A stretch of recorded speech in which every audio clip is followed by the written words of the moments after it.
Hi friends, வணக்கம். இன்றைக்கி வந்து நம்ம தீபாவளி பலகாரம் அந்த செக்மெண்ட்டில் வந்து பார்க்க போகிறது என்னென்னு கேட்டிங்கன்னா, நெய் மைசூர் பாக்கு எப்படி செய்யலாம் பார்க்க போகிறோம். அதுக்கு வந்து தேவையான பொருட்களை ஃபஸ்ட்டு பார்த்துடலாம். இதுக்கு வந்து மெஷர்மெண்ட் வந்து ரொம்ப முக்கியம். அதனால் நம்ம எவ்வளோ போடுறோம் அப்படிங்கிறத நீங்கள் கரெக்டாக வந்து நோட் பண்ணிவிட்டு செய்ய ஆரம்பிங்க. இப்போ வந்து நான் இந்த கிளாஸுக்கு 1 கிளாஸ் அளவுக்கு இது எடுத்திருக்கேன், கடலை மாவு எடுத்திருக்கேன். அதை வந்து நல்லா சளிச்சு எடுத்து வச்சுட்டேன். ஏன்னா கட்டி இருந்துச்சுன்னா உங்களுக்கு மைசூர் பாக்கு வந்து நல்லா சாஃப்டாக வராது. அதனால் ஃபஸ்ட்டே வந்து சளிச்சு எடுத்து வச்சுக்கோங்க. இப்போ 1 டம்ளர் கடலை மாவு எடுத்தோம்னா நம்ம 1 டம்ளர் அளவுக்கு சீனி எடுக்கணும். 1 டம்ளர் அளவுக்கு நான் ஒயிட் சுகர் எடுத்திருக்கேன். அதுக்கப்புறம் பார்த்தீங்கன்னா ஒரு பங்கு கடலை மாவுனா 1.5 பங்கு அளவுக்கு நம்ம வந்து நெய் சேர்க்கணும். நெய்யில் ஃபுல்லாகவே நெய் சேர்க்க பிடிக்கல அப்படிங்கிறவங்க நெய் பாதியும் எண்ணெய் பாதியும் யூஸ் பண்ணலாம். இப்போ நான் வந்து இது வந்து ஃபுல்லாகவே வந்து நெய்யிலே செய்ய போகிறேன். நெய் வந்து இந்த மாதிரி உருகி தண்ணியாக இருக்கிற மாதிரி பார்த்துக்கணும். அப்போ தான் வந்து நம்மளுக்கு ஊற்று கிண்டும் போது கரெக்டான அளவு கிடைக்கும். அதுக்கப்புறம் இதுக்கு வந்து நம்ம இப்போ 1 டம்ளர் எடுத்துருக்கோம்னா இப்போ 1.5 டம்ளர் அளவுக்கு நம்ம இது எடுத்துக்கிட போகிறோம், நெய் எடுத்துக்கிட போகிறோம். இப்போ வந்து இதை எப்படி செஞ்சிடலான்னு பார்த்துடலாம். ஃபஸ்ட்டு வந்து நம்ம கடலை மாவை வெறும் கடாயில் போட்டு வறுக்க போகிறோம். ஃபஸ்ட்டு இதை பண்ணிடலாம். இப்போ ஒரு கடாய் எடுத்திருக்கேன். நான் நான்ஸ்டிக் தான் எடுத்திருக்கேன். ஏன்னா இது வந்து நம்ம செய்யும் போது ஒட்டாமல் வரணுங்கிறதுக்காக நான் நான்ஸ்டிக்கில் தான் செய்ய போகிறேன். இல்லாட்டா அடி கனமான பாத்திரம் ஏதாவது இருந்துச்சுன்னா நீங்கள் அதில் கூட இதை ட்ரை பண்ணலாம். இப்போ வந்து ஃபஸ்ட்டு வந்து நம்ம இந்த மாவை வந்து சிம்மில் வச்சு கொஞ்சம் நல்லா வாசனை வர்ற மாதிரி வறுத்துக்கணும். கருகிடக்கூடாது, சிம்மிலேயே வச்சு தான் பண்ணணும். ஒரு 2 நிமிஷம் அப்படியே வெறும் கடாயில் போட்டு வறுத்துட்டே இருந்தீங்கன்னா உங்களுக்கு வந்து நல்ல ஒரு வாசனை வரும். வாசனை வரும்போது நம்ம இதை வந்து வேறு பாத்திரத்தில் மாற்றி ஆற விட்டுறலாம்.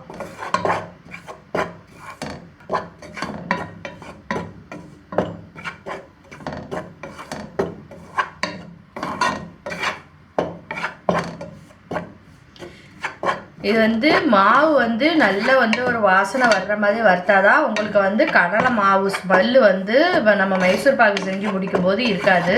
அதனால இது வந்து நான் வறுக்கிறது வந்து கொஞ்சம் பக்குவமாக நிதானமாக ஸ்டவ்வை வந்து ஸ்லோவாக வச்சுட்டு நீங்கள் வந்து ஃப்ரை பண்ணணும்.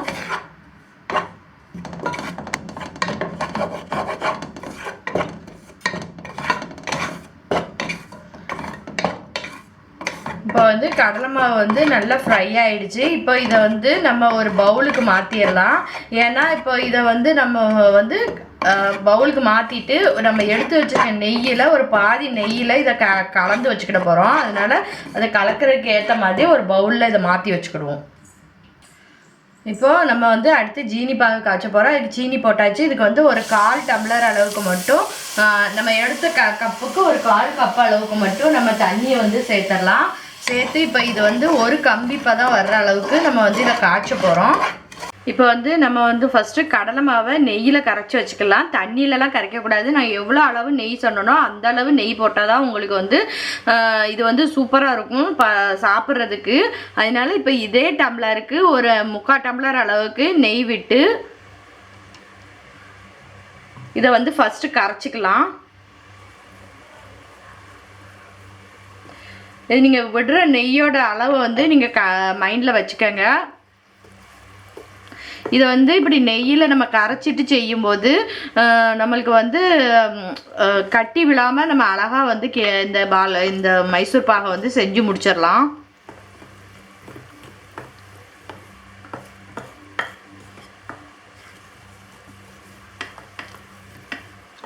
ஒரு டம்ளருக்கு 1.5 டம்ளர் அளவுக்கு நெய் விடணும்னு சொன்னேன். இப்போ வந்து நம்ம ஒரு 3/4 டம்ளர் நெய்யை வந்து இது கடலை மாவு கரைக்கிறதுக்கு வந்து நம்ம ஊற்றிட்டோம். இன்னும் ஒரு மிச்சம் 3/4 டம்ளரை வச்சு நம்ம வந்து மைசூர் பாகு செய்யும்போது கொஞ்சம் கொஞ்சமாக ஊற்றி செஞ்சுக்கணும்.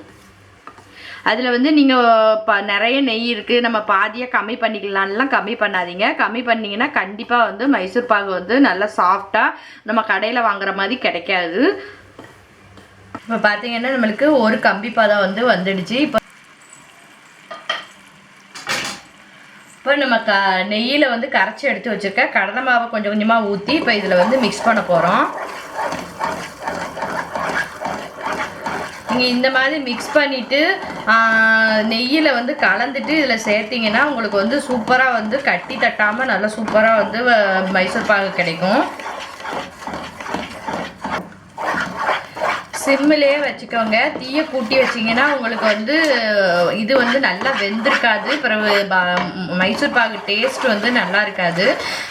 தீயை கூட்டி வச்சிங்கன்னா சீக்கிரம் வெந்துடும். அப்போ சீக்கிரமாக வந்து முடிஞ்சிடும். அப்போ வந்து நம்மளுக்கு வந்து டேஸ்ட் வந்து நல்லா இருக்காது. கொஞ்சம் நிதானமாக சிம்மில் வச்சு கொஞ்சம் கொஞ்சமாக நம்ம எடுத்து வச்சுக்க மிச்ச நெய்யவும் கொஞ்சம் கொஞ்சமாக விட்டு விட்டு நம்ம கிளறணும். இது வந்து கொஞ்சம் பொறுமையாக பண்ணணும். அவசரமாக நம்ம பண்ணணும்னா கண்டிப்பாக வந்து நம்மளுக்கு கடையில் வாங்குகிற மைசூர் பாகோட டேஸ்ட் வந்து கிடைக்காது. இந்த மாதிரி பபுளாக வர ஆரம்பிக்கும் போது நம்ம எடுத்து வச்சுருக்க நெய்யில் வந்து ஒரு பங்கை வந்து இப்போ ஊற்றிடலாம்.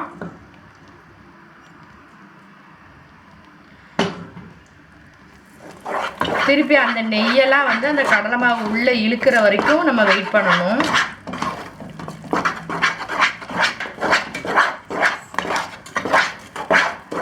இது வந்து கை விடாமல் கிண்டிக்கிட்டே இருங்க. அப்போ தான் வந்து உங்களுக்கு ஒன்று போல் வந்து எல்லா பக்கமும் வந்து நம்மளுக்கு நெய்யெல்லாம் பட்டு நல்லா சூப்பர் டேஸ்ட்டாக கிடைக்கும்.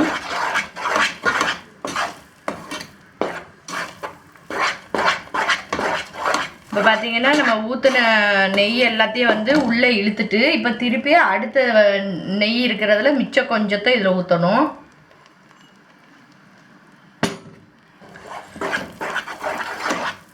நம்ம கொஞ்சம் கொஞ்சமாக ஊற்றி அந்த நெய் எல்லாம் உள்ளே இழுக்கிற அளவுக்கு நம்ம வெயிட் பண்ணி மிச்ச நெய்யவும் ஊற்றி கிண்டணும்.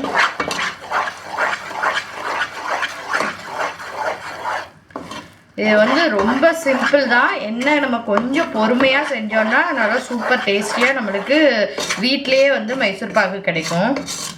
நெய் எல்லாமே வந்து கடலை மாவு உள்ளே இழுக்கிற வரைக்கும் வெயிட் பண்ணி அதுக்கப்புறமா தான் நீங்கள் நெய் சேர்க்கணும்.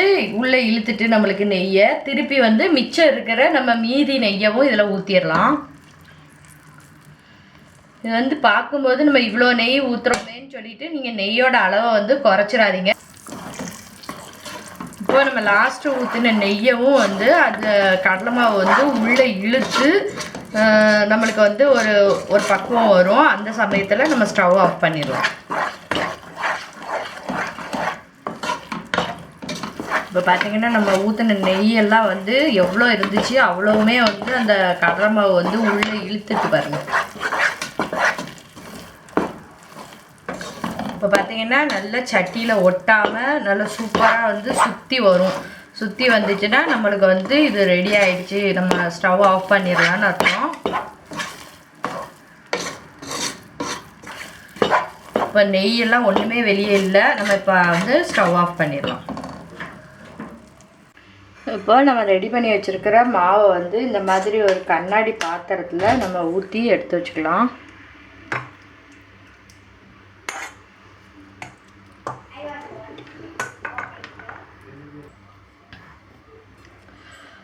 இப்போ வந்து சூப்பராக வந்து நம்ம ஒரு கண்ணாடி பவுலில் நெய் தடவி அதை ஊற்றி வச்சிட்டோம்.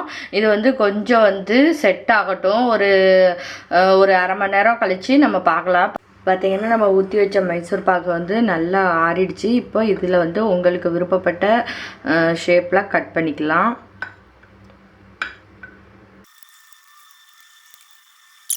பார்த்தீங்கன்னா சூப்பராக வந்து நம்ம பீஸ் போட்டாச்சு. பீஸ் போட்டு நான் எடுத்து வச்சுட்டேன். இப்போ வந்து இதில் ஒன்று எடுத்து நான் உங்களுக்கு இப்போ உடச்சி காமிக்கிறேன் பாருங்கள் எவ்வளோ சாஃப்டாக இருக்குன்னு. சூப்பராக இருக்குது. நல்லா சாஃப்டாக நம்மளுக்கு நல்லா வந்திருக்கு. டேஸ்ட்டும் அப்படியே நம்ம கடையில் நம்ம வாங்கி சாப்பிட்ற மாதிரியே இருக்குது. நீங்களும் இதை வந்து உங்கள் வீட்டில் ட்ரை பண்ணி பாருங்கள். இது வந்து சீனி பாகு மட்டும் கொஞ்சம் முருகாமல் பார்த்துக்கோங்க. ரொம்ப முருக விட்டுட்டிங்கன்னா உங்களுக்கு வந்து அந்த பக்குவம் வந்து கிடைக்காது. அதனால் கொஞ்சம் சீனி பாகு மட்டும் லைட்டாக வந்து ஒரு கம்பி பாதம் அப்படி வர்ற அளவுக்கு மட்டும் பார்த்துக்கிட்டிங்கன்னா உங்களுக்கு வந்து இது சூப்பராக வந்துடும். நீங்களும் உங்கள் வீட்டில் இப்போ இந்த தீபாவளிக்கு செஞ்சு பாருங்கள். உங்களுக்கு பிடிச்சிருந்துச்சுன்னா லைக், கமெண்ட், ஷேர், சப்ஸ்கிரைப் பண்ணுங்கள். தேங்க்யூ.